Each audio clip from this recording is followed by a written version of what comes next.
Oh, stop it. Stop, please. Welcome back to my channel, sports fans. Oh, my goodness. LeBron and the Lakers get manhandled at the crib. At the crypto. At crypto. What do the LeBron Lakers want? Denver shot like poop from 3. So the Lakers said, let me shoot like poop from 3. What do the Lakers want? Let me tell you something. If this guy gets swept, he's out of my top 20. No, what's it? The top, yeah, he's out of the top 15. You're out, bro. You're done. It's over. You can't get swept 2 years in a row by a plumber who doesn't have an all-star teammate, an all-NBA teammate, a Hall of Fame teammate. Meanwhile, on the Lakers, 2 Hall of Fame, no, 2 top 75 players, 2 all-NBA players, and 2 all-star players. And I think, what, AD is going to be defensive team this year? I'm done. I'm done. I don't care what Michael Jordan at 38, 39. Listen, Mike came back to the game just to play. He wasn't trying to win. The most competitive NBA player of all time is going to put himself on the worst team of all time. These are LeBron idiots who would even question what was going on back there, because you have stupid people like Nick Wright, Shannon Sharp, and all these dummies that push this agenda that Michael Jordan came back to start winning what? Start winning. It's basically impossible what he did. Take 3 years off, drinking whiskey and smoking cigars, and jumped up off the couch. It's impossible. 3 years. Yet LeBron, every year, in the offseason, he needs to spend over $1 million to play the next year. And I'm not talking about, the last 2 years. We're talking about since he was in Miami, right? This is what he's been doing. This guy's out of my top 15. He's finished. This should have been over last year. They jumped out to a 10, 12-point lead in the first quarter. And then after that, Denver just played with them the rest of the game.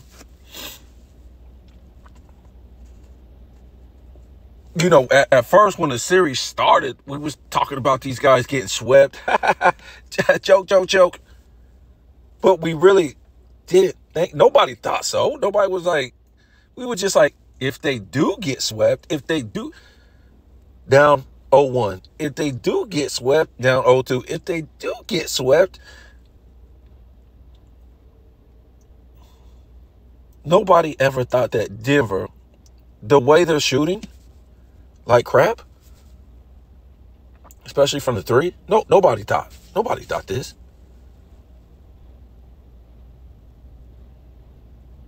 And the fact that now this guy's going to have if you get swept, you got a guy hitting a buzzer beater to beat you.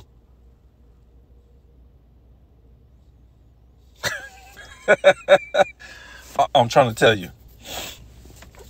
You know what? I was watching ESPN, and they was talking about AD's comments towards the coach. What is it? What's going on here? Only the Lakers seem to dog out their coach every single year. And this ain't even what you want in a playoff game. What are you doing in a playoff game? What are you doing? You trying to tell me this is unity? There's never any unity with LeBron James teams. It's always division. Division. This is what this guy is all about. Please, let's get back to basketball. Let this guy move on. We've never seen this in basketball. We've never seen this in the 60s, the 70s, the 80s, the 90s, 2000s, until this guy came on the scene, and it has been an excuse for everything he couldn't do. Came into the league, couldn't win the Olympics. Man, they won't let me play. Dude, you was a minus 144 for the season, your rookie year, and you was shooting 41% just to get them 20 points per game? Why would they let you in the game? Couldn't make the playoffs first 2 seasons. Man, this and that. He was young. Bro, you had an all-star teammate in the weakest East since the 1950s. What?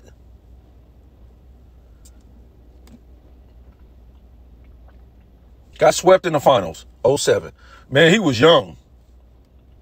Okay. It was your 5th year in the league. You played nobody to get there, and you melted down like ice. Who cares if you lose? Even if you got swept, we're talking about your percentages and all that stuff. Go back and watch the 07 finals.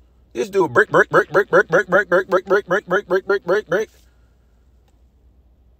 And this guy couldn't shoot free throws and layups and dunks. It break. That's what I keep trying to tell. And this game never evolved. Stop comparing this guy to shooters. Tracy McGrady, Allen Iverson, Jordan, Kobe, all these type of guys. This guy's not even a shooter. He's not even good as Jason Kidd as a shooter. Steve Nash. Larry Bird. I mean, this guy is not a shooter. What are we talking about?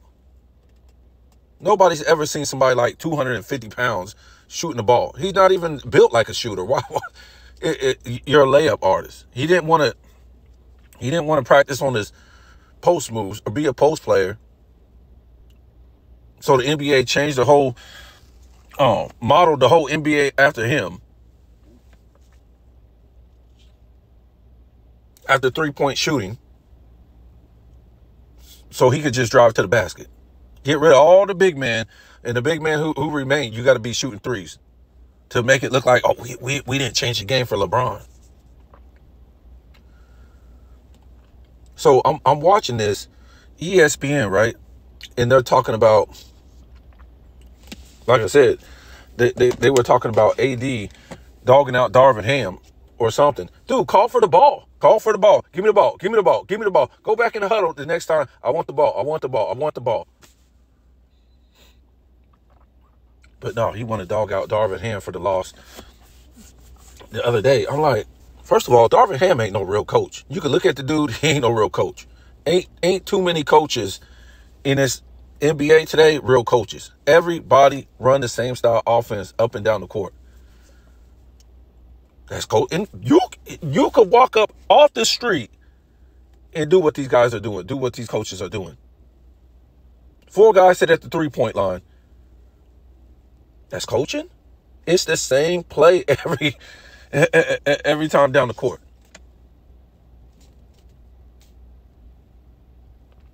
So anyways, they was talking about on ESPN, I think it was like yesterday, about how AD's frustrations with Darvin Ham, how he couldn't get the ball in the 4th quarter or whatever like that. And, you know, Tim Legler, oh, wow, dude. These guys on ESPN now, and they lost all credibility, integrity, anything. And look, if we're going to sit on ESPN and lie up a storm, Fox, and lie up a storm, fine, okay. About NBA history, let's get some young people on there that don't know NBA history. Some young people who, I don't know, are played in what, the 210s maybe or something like that, and ain't playing no more. People like that. When you hear people like Stephen A. Smith, even JJ Redick, he's a liar. But people who done played in the 90s and now they're lying, and in the 80s and they're lying for LeBron James, that's pretty sad. Reggie Miller. So Tim Legler goes on to say, what did he say? He said something like AD has to get the ball to LeBron James because LeBron James is the greatest orchestrator of the basketball that we've ever seen in NBA history.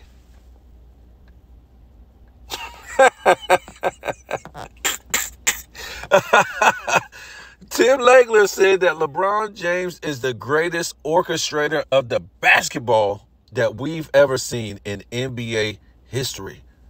Are you serious? Timmy. That's what I try to tell you guys. People don't believe me. These guys did not make or are not making the money that we've been told. These guys need to sit at a desk, These guys need to coach basketball. These guys need to do all this stuff. Coach women's basketball in the W. All this crazy stuff when these guys got tens of millions of dollars playing in the NBA. And some of them supposedly got hundreds of millions. I done seen dudes who got $200 million contracts, and now they have to have a podcast. They got to do regular jobs like me and you. What? They're telling you that Jaylen Brown, a number 2, is the highest paid basketball player in NBA history. What? They're telling you that they're paying these guys the most money in NBA history that have no skills, but sitting at a 3-point line and launching up threes and don't even come to work. What? You really believe that? Nah, I don't believe that. I just believe they tell people this so they can up the prices, keep them prices up. Believe what you want to believe. Look, like I said, if the Lakers lose this, you know, because at first, like I said, we was like, if the Lakers get swept, that was like, you know, before game 1. If the Lakers get swept, they lost game 1. After that, we were like, if the Lakers get swept, they lost game 2. And then we was like, if the Lakers get swept, now they done lost game 3. What I'm trying to say is, we really didn't believe that they could get swept by Denver again. We really didn't believe that. But we was just saying it, you know, maybe just to poke fun. But we didn't really think, we didn't think this.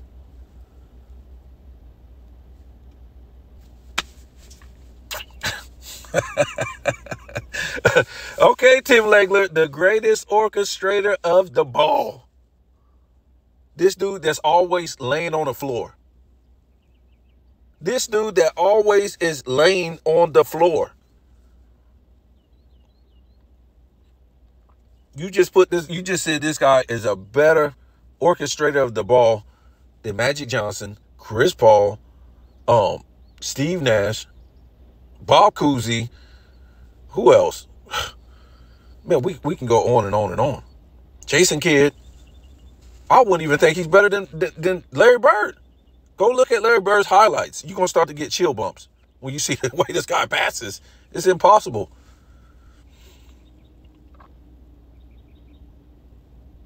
The greatest orchestrator of the ball. What does that mean? So you're calling him the greatest point guard of all time? Or are you you're trying to say because this guy is a ball hog? Right? Is that what he's saying? Either he's going to shoot or he's going to pass. What does that mean? What this guy does is, mainly throughout his career, when we talk about this guy getting these assists, especially when his Cleveland days, what he did was he played, I would say, half the game, if not all of it, or 3/4 of it. He would bring the ball up to get his assists, right? So he would render the guard and the point guard useless. So when they got into big games like the finals or the conference finals, these point guards and guards really don't know what to do because their position has been taken away all season by LeBron James, right? He's pretty much the one that made this league a positionless league because as he got older, as things start to change for him, the league had to keep, you know, changing the league.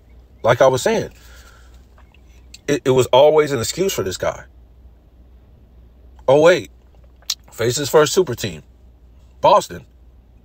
Dude took them to game 7, shooting 35% from the field, 20% from 3.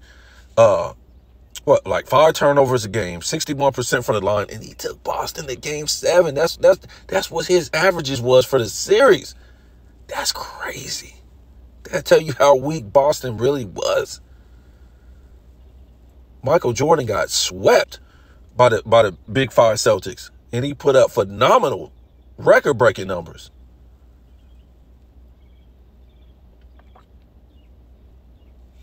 I mean, there's an excuse for this guy every single. It's like a little kid that keeps getting in trouble.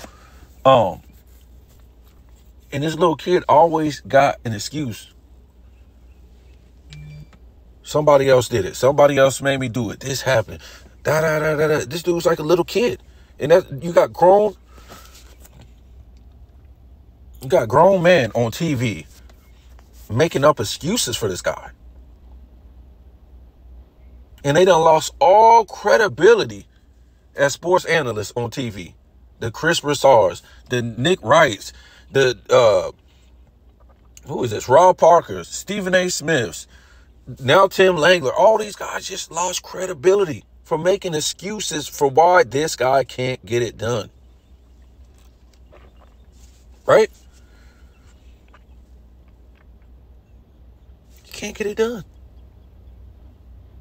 He never tried to work on his game.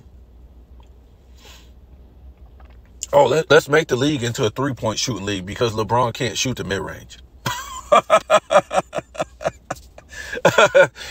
And then they try to blame it on Curry.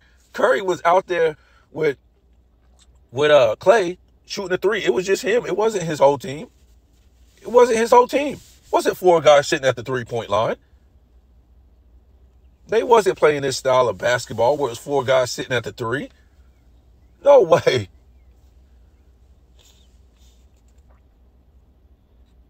The commissioner, tell me what you think, man.